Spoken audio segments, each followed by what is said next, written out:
बिस्मिल्लाहिर्रहमानिर्रहीम। क्या bank import export के बिज़नेस में फ्रॉड कर सकता है? तो बिल्कुल बैंक कर सकता है। हम पीछे देख रहे थे कि जो 3 लोग इन्वॉल्व होते हैं इंपोर्ट एक्सपोर्ट के बिज़नेस में, वो 3 होते हैं: बैंक, फ्रेट फॉरवर्डर और क्लियरिंग एजेंट। और इन तीनों में से 2 को हम ऑलरेडी डिस्कस कर चुके हैं कि जो फ्रेट फॉरवर्डर होता है वो भी फ्रॉड कर सकता है। वो कंसाइनमेंट लेके भाग सकता है या कंसाइनमेंट कि कुछ पोर्शन को चोरी कर सकता है कि उसमें से कुछ निकाल ले, और वहाँ पे पॉसिबिलिटी होती है कि फ्रेट फॉरवर्डर आपकी कंसाइनमेंट गायब कर सकता है या कुछ पोर्शन कर सकता है। और जो क्लियरिंग एजेंट है वो नहीं कर सकता। वहाँ पे कोई पॉसिबिलिटी नहीं है कि क्लियरिंग एजेंट आपकी कंसाइनमेंट लेके भाग जाए। हाँ, कुछ चीज़ें वो निकाल सकते हैं, और ये जो चीज़ें निकालने की प्रैक्टिस है या पॉसिबिलिटी है, ये थ्रू आउट कंसाइनमेंट यानी एक्सपोर्टर से लेके इंपोर्टर तक पहुंचने तक किसी जगह भी हो सकती है। एक्सपोर्टर जब फ्रेट फॉरवर्डर को हैंड ओवर कर देगा कंसाइनमेंट, तो उसमें से कुछ पीसेस निकाले जा सकते हैं। और ये स्पेशली वहाँ पे होता है जहाँ पर फूड आइटम्स हो, जहाँ पे कोई रेडीमेड क्लॉथ हो, कोई टेक्सटाइल आइटम हो, रेडी टू स्टिच, जो बेड शीट वगैरह हो गई, कुछ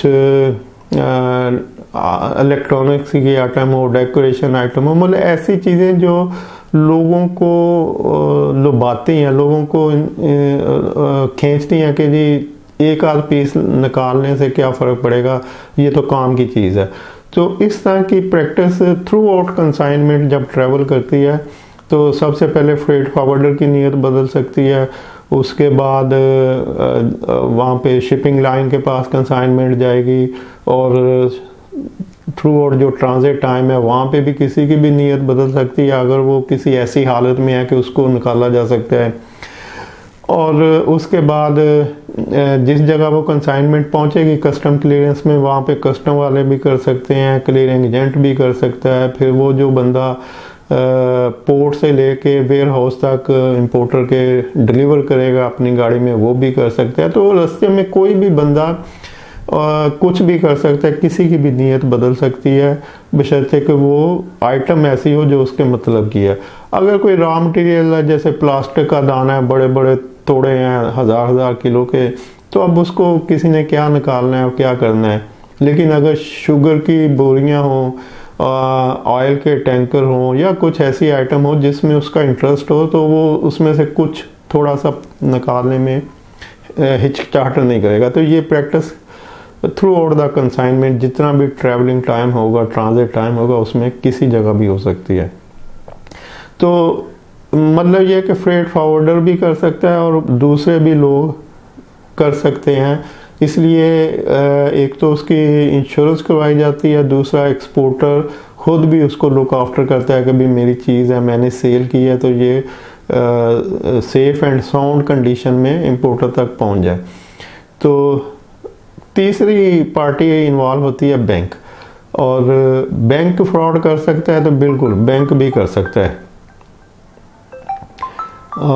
सॉरी, एक मिनट।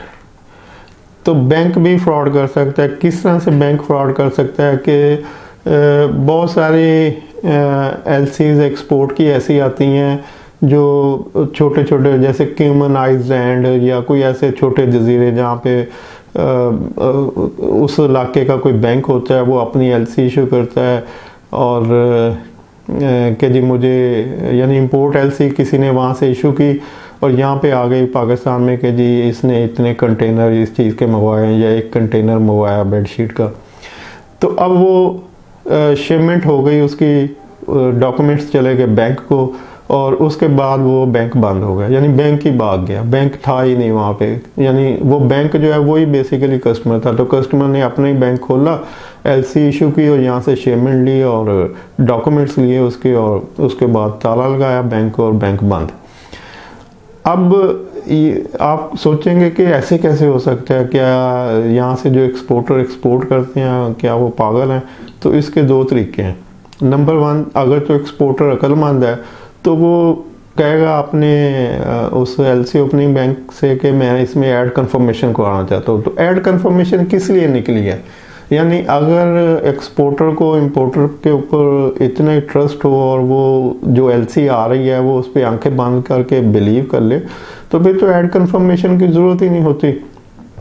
तो इन्हीं डाउट को कवर करने के लिए एक्सपोर्टर कहेगा कि भाई मैं आपके बैंक को नहीं जानता, तो आप इसके अंदर कोई ऐड कंफर्मेशन मैं अपने रिकमेंडेड बैंक से करवाना चाहता हूँ ताकि मुझे यकीन हो कि इसकी पेमेंट हो जाएगी।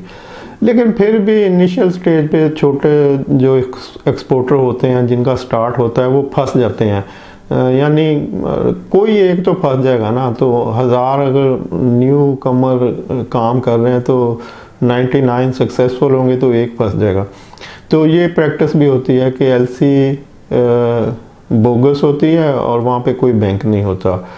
अच्छा, तो दूसरा एक और तरीका भी है इसमें फ्रॉड का, और ये भी प्रैक्टिकली जब मैं काम करता था तो कुछ टेक्सटाइल यूनिट करते थे इस प्रैक्टिस पे काम।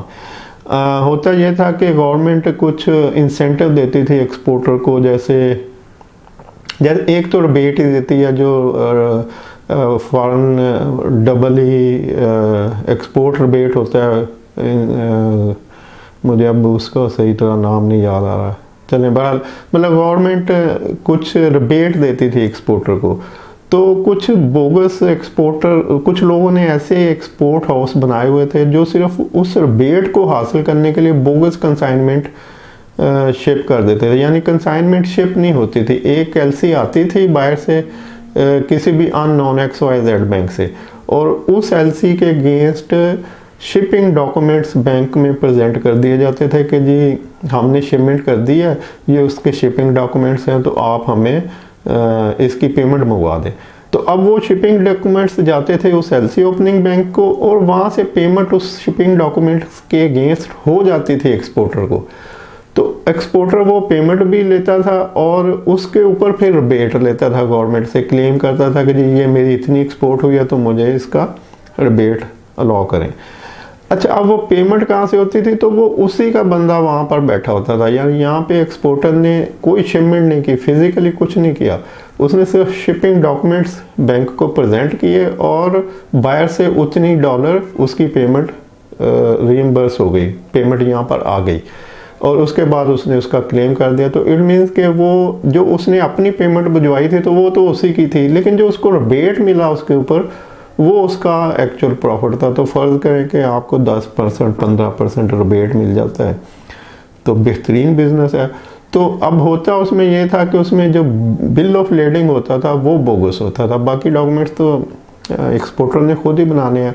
तो अभी शायद ऐसा ना पॉसिबल हो, क्योंकि अब तो बहुत सारा सब कुछ ऑनलाइन है और उसकी कंफर्मेशन भी हो जाती है। मैं ये बात कर रहा हूँ, आप समझे 1995 के दरमियान या 2000 के दरमियान की। तो उस वक्त मैनुअल BL होते थे, तो BL मतलब BL ओरिजिनली होते थे, लेकिन ओरिजिनल का मतलब कि खुद बनाए होते थे, वो एक्चुअल शिपमेंट नहीं होते थे। तो इस तरह के फ्रॉड भी होते थे। मकसद कहने का ये है कि बैंक के थ्रू भी फ्रॉड पॉसिबल है, इसको भी आप ख़त्म नहीं कर सकते, ज़ीरो नहीं कर सकते। जैसे कि क्लियरिंग एजेंट का बताया था कि क्लियरिंग एजेंट के ऊपर किसी सूरत में कोई फ्रॉड नहीं हो सकता कि वो कस्टम हाउस से कंसाइनमेंट क्लियर करवाए और उसको कहीं ले जाके खुद ही सेल कर दे, तो ऐसे पॉसिबल नहीं है। लेकिन जो फ्रेट फॉरवर्डर है वो भी कंसाइनमेंट के साथ पार्शली या टोटली फ्रॉड कर सकता है, और बैंक भी फ्रॉड में कुछ ना कुछ पॉसिबिलिटी, मतलब ये तो मैंने जो तरीके बताए हैं, और भी लोग ढूंढ लेते हैं जिन्होंने कुछ करना होता है, उनके पास वो बहुत इंटेलिजेंट होते हैं, मतलब मुझसे ज़्यादा, तो वो कुछ भी कर सकते हैं।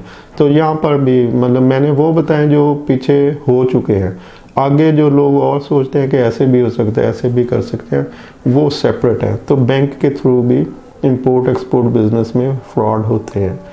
थैंक यू, अल्लाह हाफिज़।